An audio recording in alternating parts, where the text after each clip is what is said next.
Kale squinted against the glare of the twin suns, his mouth tasting like old metal and burnt dust. He muttered to himself, as he always did in situations that might one day kill him, "I swear, this desert has it in for me. Or maybe the universe is just bored." His boots sank into the sand with a hiss, each step feeling like trudging through molten sugar. The wind picked up, whipping small sand devils across the horizon, and he waved at one, half joking, half praying that it wouldn't carry him off like some cosmic package delivery. That was when he saw her, or at least what appeared to be a crumpled figure sprawled across the ridge. "Great," he said. "A corpse, or worse, a very dramatic tumbleweed enthusiast." He adjusted the strap of his pack, in which he carried scavenged tech that barely worked, and a water ration that might last him until tomorrow if he didn't choke it down in one go. Squinting harder, he noticed the faint glint of something metallic against the dunes. Or she's alive. Yeah, probably alive, less paperwork. The closer he got, the more human-like she looked. Pale skin, faintly dusted with sand, long hair tangled from the desert winds. Then he noticed the ears, long and tapering, like an elegant leaf extending from the sides of her head, twitching faintly as if they had a mind of their own. He froze. "Okay," he whispered. "Either this is some sort of intergalactic elf, or I'm hallucinating from heatstroke, maybe both." She opened her eyes, golden, wide, and sharp, scanning him with a mix of suspicion and something he couldn't quite place, amusement perhaps, or maybe disdain. "You're awake," he said cautiously, leaning on a bent walking stick he had found abandoned. "Congratulations. Not everyone survives falling in deserts without, turning into a human pretzel." She sat up with a fluid motion, like sand had been her only rehearsal stage, and brushed herself off. "I'm fine," she said, voice calm but carrying a note of authority. "But you, on the other hand, should probably learn not to walk into dunes like a confused robot." Kale blinked. "Hey, robot insults aside, I'm fully functioning, mostly. Some screws are loose. Okay, a lot loose, but I still do stuff." She smiled faintly, the first genuine expression he'd seen on her face. It was enough to make him think he might not die out here today. Maybe. "You're lucky I'm in a good mood," she said, rising to her feet with surprising grace. "Normally I don't let strangers see me like this." Kale's eyes widened. "Wait, see you like what? A desert statue?" She let out a faint laugh that sounded like chimes caught in the wind. "I can take care of myself. You've just stumbled into my theatrics." Kale scratched his head and grinned nervously. "Theatrics, huh? Right, because the only thing I need while dying of thirst is a performance. Got it. Any chance you do encores?" She arched an eyebrow and tilted her head, a faint sparkle of humor in her eyes. "Depends on how entertaining you are." "So far very, if a bit clumsy." They moved together across the dunes, Kale stumbling over unseen ridges, while she floated over them with an almost teasing lightness. Sand creatures that resembled half-buried starfish occasionally emerged, skittering with tiny legs, prompting Kale to squeal and leap over them, much to her amusement. "You really should see the expression on your face," she said, darting forward and back with a grace that made his jaw drop. "Like a startled desert goat." Kale swatted at a particularly bold sandfly that had decided he smelled interesting. "Desert goat," he said. "I'll have you know that desert goats are fearless, and have better balance than I do, apparently." She laughed again, a soft, musical sound that made him almost forget he was still on a hostile planet with heat pressing down like molten metal. "Maybe you'll survive this. If not," she added lightly, "at least you'll be memorable." By mid-afternoon, they reached the edge of a jagged rock formation, offering some shade and a chance to catch their breath. Kale slumped against the rock, panting, while she crouched nearby, surveying the horizon with the same alertness that had first unnerved him. "I have to ask," he said cautiously, "are you, like, super strong? Or are you just really good at running away from me?" Her lips twitched in a knowing smile. "You'll find out soon enough." Before Kale could react, she picked up a fallen boulder with one hand and casually set it aside, brushing dust off her palms. I didn't even try. Kale's jaw dropped. Wait, did you just? I think I need a moment or a few decades. She laughed softly, crouching beside him, her long ears flicking with each sound. Relax, I'm not going to eat you. Probably, Kale coughed nervously. Probably that's comforting, really comforting. As the suns dipped lower, painting the desert in orange and violet streaks, Kale realized something strange. Despite the heat, the danger, the near-death moments, and the ridiculousness of the situation, he felt a spark of excitement he hadn't felt in years. He was walking through a desert with the galaxy's deadliest warrior, if rumors were true, and she seemed to find him amusing enough to keep around. Somehow that made the scorching sand beneath his boots almost pleasant. "All right," he said, standing shakily. "So, tomorrow, do we keep walking, or are we going to fight giant sand monsters before breakfast?" She grinned, golden eyes gleaming in the last sunlight. "Tomorrow, we see what the desert wants to throw at us, and if it's anything less than impressive, I'll be disappointed." Kale laughed, half in relief, half in terror, and followed her as they disappeared into the rolling dunes, the first tentative steps of a partnership that neither of them had expected but both would soon rely on. Kale woke to the abrasive crunch of sand under something far heavier than his own body, a reminder that deserts had no respect for gentle awakenings. He groaned and rolled over, only to find Leora already sitting cross-legged, her long ears twitching at every sound as if the desert itself were whispering secrets. "Morning," she said, her voice calm but carrying the faintest tease. "Try not to snore like a collapsing spaceship next time." I was resting," Kale said, sitting up and rubbing his face. "And I happen to be a very distinguished sleeper. You wouldn't understand." Leora smirked and flicked a hand at a nearby sand dune. With barely any effort, the dune rippled and reshaped itself, a miniature wave sliding toward him. Kale stumbled back, startled, and she laughed. "Distinguished, huh? Looks like gravity disagrees."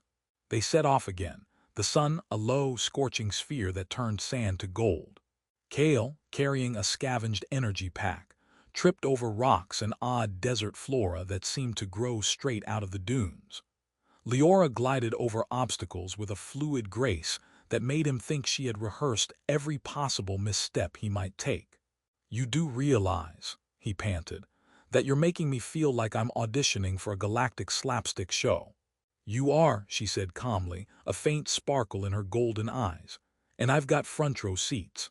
She darted ahead and returned with a bundle of tubular metal that hummed faintly. "Found some leftover tech from a mining convoy. Could be useful."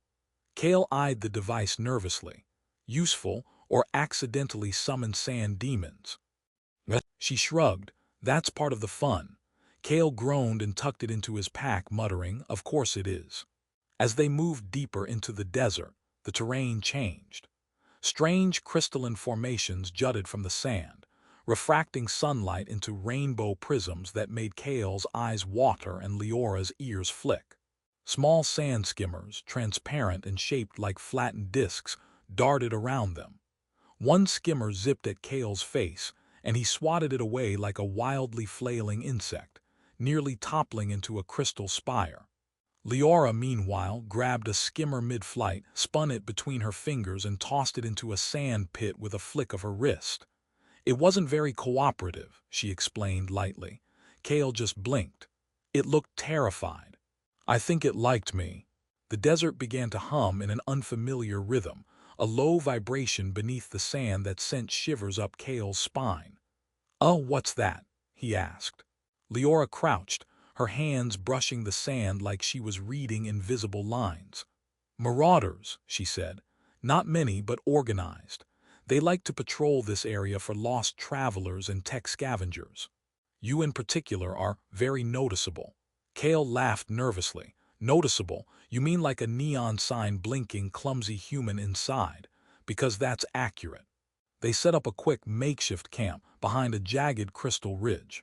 Leora produced a small device that hummed and emitted a protective energy field around them, almost invisible but detectable by Kale, who poked at it and nearly poked his finger through it. Don't touch the field, Leora said, laughing faintly, or the desert will fire back. Kale rolled his eyes. Desert's got attitude, I like it. Night fell and the twin moons rose, casting silver light across the sand. Kale sat by a small fire he had somehow managed to ignite, muttering about the heat and his general unfitness for desert heroics.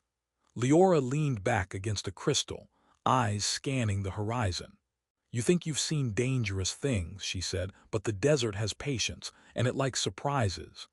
Kale raised an eyebrow, like giant sand crabs with laser pincers. Leora laughed, the sound carrying across the dunes. Perhaps. Or marauders, or worse, boring bureaucrats. Trust me, anything but boring is preferable. A sudden shimmer in the sand made Kale yelp.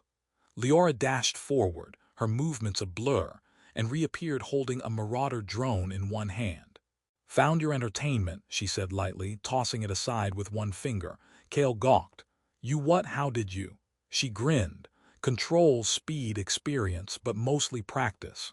Kale muttered, I didn't sign up for a private tutorial in how to be useless in front of the galaxy's deadliest warrior, and she laughed again. Don't worry, you're improving. Slightly. By dawn, Kale was exhausted, bruised, and sand-covered, yet oddly exhilarated. Leora had allowed him to see glimpses of her strength, enough to know she was unmatched, but with a restraint that kept her human-like in moments of shared humor. You're going to make a fine ally, she said as she adjusted a strap on his pack, and possibly the galaxy's most entertaining sidekick. Kale laughed, brushing sand from his hair. Entertaining, huh? I'll take that over dead any day. Or at least until dinner. Leora smirked. Dinner might be tricky out here, unless you enjoy roasted sand and imaginary vegetables. Kale groaned but grinned. Perfect. Exactly what I needed. Starving, sweaty, and slightly humiliated. Couldn't ask for better company. They moved onward, the desert stretching ahead, full of hidden dangers, bizarre creatures, and the faintest glimmer of camaraderie born from shared chaos. Kale realized he was beginning to trust her, despite the constant reminders that she could crush him like a can of recycled fuel at any moment. Somehow, in the midst of alien deserts, marauder threats, and nearly catastrophic missteps, laughter had become their armor, and trust their only weapon stronger than any laser or shield. By midday, Kale glanced at Leora, who was adjusting a device that hummed faintly, her long ears twitching in concentration. So, he said cautiously, how much trouble do you think we're about to walk into? Leora glanced at him, eyes gleaming with that teasing, dangerous light. Enough to keep it interesting, she said. And don't worry, I've got this. Mostly. Kale swallowed, laughed nervously, and followed, realizing that adventure had never felt so terrifying or so funny all at once. Kale's boots crunched against the metallic sand as the canyon ahead loomed like the jaws of some enormous creature. He squinted at the maze of steel and rock, humming with energy fields and the faint buzz of anti-gravity generators. So, he muttered, we're about to stroll into a marauder clubhouse. Nothing could possibly go wrong. Leora, standing beside him, tilted her head, ears twitching in amusement. Optimism suits you, she said, her voice calm, almost mocking. I'll try to keep you alive, mostly. Kale swallowed hard, realizing that by mostly, she meant that his survival depended less on his own instincts and more on her being entertained enough not to crush him on a whim. Right, he said, tugging at his pack straps. Good, entertainment over death, I like those odds. They approached the first security perimeter, a lattice of laser grids humming faintly in the morning light. Kale hesitated. Do we step over these, duck under, or? Leora crouched, her form a blur as she manipulated the fields, creating a shimmering pathway that made the grids vanish for a fraction of a second. Follow me, she said, moving with grace that made him stumble along like a clumsy puppet. He tripped, tumbled, and somehow landed without breaking anything vital, earning a sharp laugh from Leora. Marvelous, she said, eyes glinting. You're improving. Inside the canyon, robotic sentries patrolled corridors like gleaming insects. Kale pressed himself against the wall, muttering, If I survive this, I'm writing a memoir. How to almost die gracefully in a canyon full of laser things. Leora snorted. I'd buy it.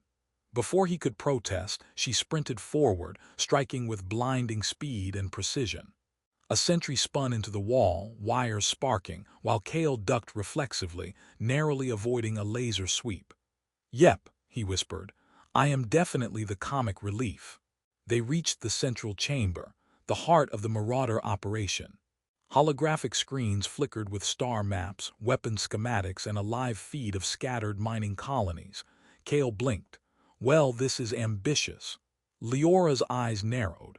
Ambitious, yes. Foolish, definitely. They want me for my combat knowledge and some genetic secrets I'd rather keep private. Kale grimaced. Fascinating. And here I thought I was just along for the sightseeing tour. The Marauder leader appeared, tall and clad in exo-armor that shimmered with energy pulses.